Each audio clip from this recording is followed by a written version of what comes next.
Masai Ujiri is ready to strike. It's a golden opportunity just arose with a bombshell that was dropped from Shams Charania revealing that the Denver Nuggets blew up their front office today, and the Toronto Raptors are now listed among the favorites to land Nikola Jokic if he were to leave the Denver Nuggets. And frankly, with this core, with some of the moves Masai Ujiri has made as of late, this team is perfectly positioned. I'm going to argue why they are the most perfectly positioned team in the NBA to facilitate, to make one of these moves happen. And, Nikola Jokic, if things continue to get messy with the Denver Nuggets organization. So much to break down in this video, because frankly, this is genuinely shocking what just came out today. But before we dive into that, folks, again, we got a few subscribers as of late. Again, it's late in the season. The Raptors haven't been good, so we get the lack of new people looking for Raptors content. But if you are a part of the new group, the people looking for more Raptors content and haven't hit the subscribe button just yet, make sure you guys hit that sub button.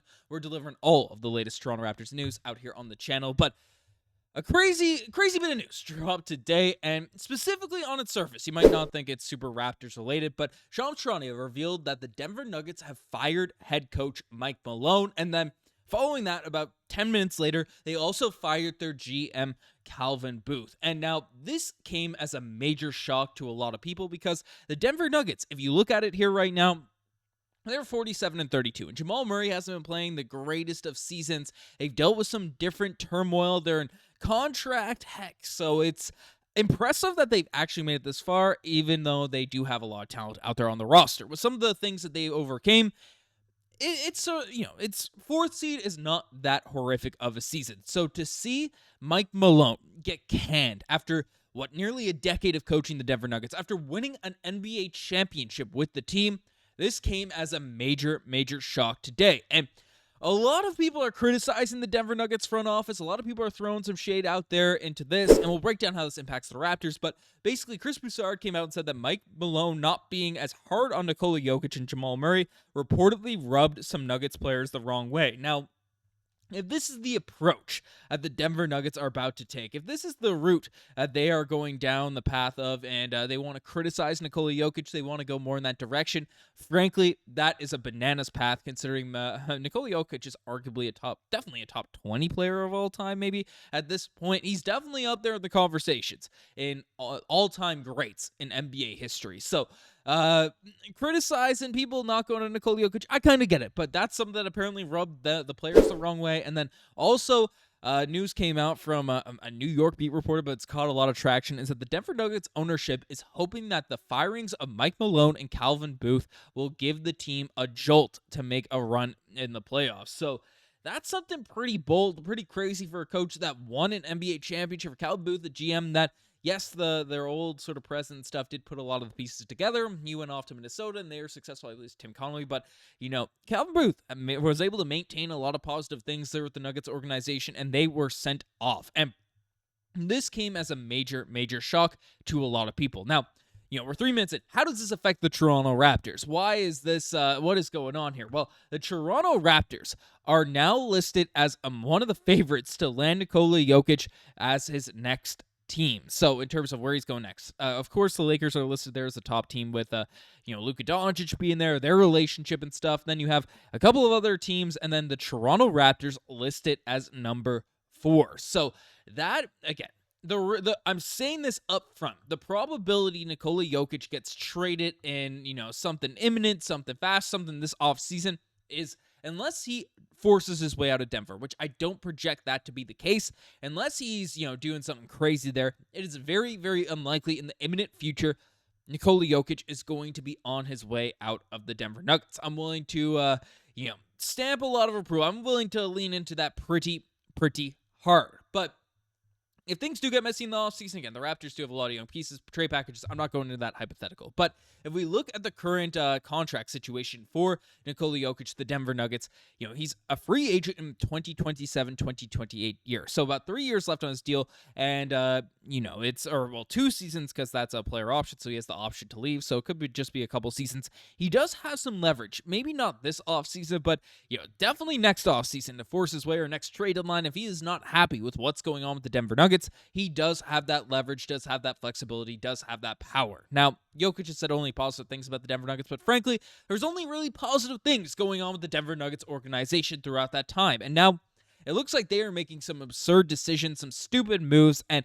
frankly, they're in a very, very tough cap situation moving forward. I mean, Jamal Murray, a Canadian, you love him, but he's making 50, 54, 58, $62 million up until 2029, and I don't want to say regressed this season. Of the back half of the year, he has been better, but never been an all-star, never has been that guy out there on a team with exception of playoff runs, but $50 million is a heck of a ton of money. So he's making a lot of money for long term. Michael Porter Jr. is under contract for $40 million for the next couple seasons. Aaron Gordon's making a ton of money till 2029.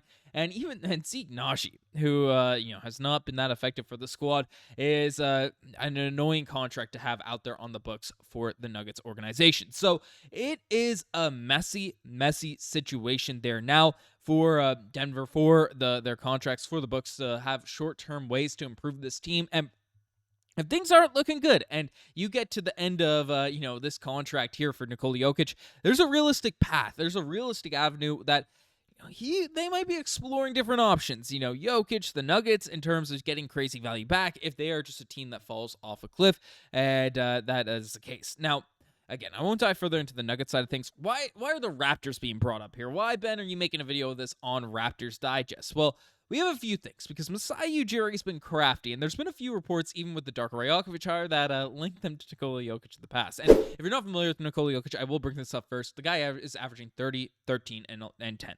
A triple-double. He's 30 years old. The dude is an absolute monster. You get Nikola Jokic on this team, he's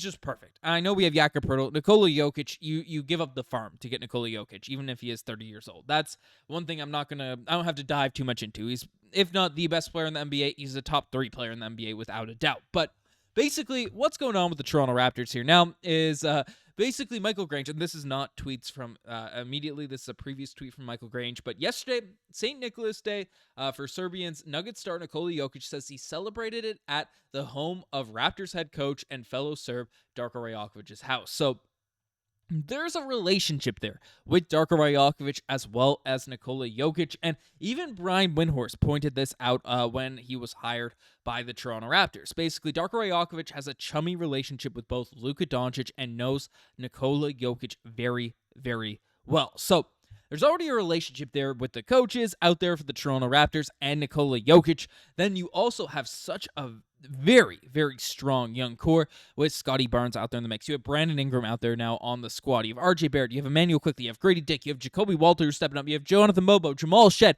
You have so many guys on this Toronto Raptors team that if you added, even if you had to deplete some of the farm to bring in Nikola Jokic, you have so many guys that are young on reasonable contracts that can have their games elevated around Nikola Jokic to really just take this team to the absolute next level. And frankly, if there were teams to make a trade to make something go down, I mean, you give up a ton of picks for a guy in Nikola Jokic if you're making that deal happen. You give up a bunch of draft picks to get in there. And I've been adamant about not trading RJ Barrett on these podcasts and these videos, but if Nikola Jokic is available, man, RJ Barrett, heck, as much as it hurt me and we invested so much in him, Scottie Barnes, he's on the table. There's no untouchables on the Toronto Raptors team if Nikola Jokic is out there available via trade. Of course, you'd want those guys still around, some of those guys still around, but here you had to give up Scottie Barnes, man. I mean, if you have Immanuel Quickley, RJ Barrett, Brandon Ingram, whoever the heck is going to be at power forward, and then Nikola Jokic out there on this team, that is a dumb good squad. That is a team to get very, very excited about. Is it realistic in the short term? No. Trades, all these types of things. The Raptors are well positioned if a trade is to happen. I feel like there's a fit that would make sense, in terms of a trade package with the Denver Nuggets, but I don't see that happening in the imminent future. But the Raptors are among the favorites as his next team. So if things continue to go down a negative path, things continue to get messy for the Denver Nuggets, this is a very, very encouraging, intriguing, exciting situation for the Toronto Raptors. So let me know what you guys think about all this in the comment section down below. You guys are the best to make it as far. Subscribe to the channel if you guys haven't already. Anyways, I'm signing out. Cheers.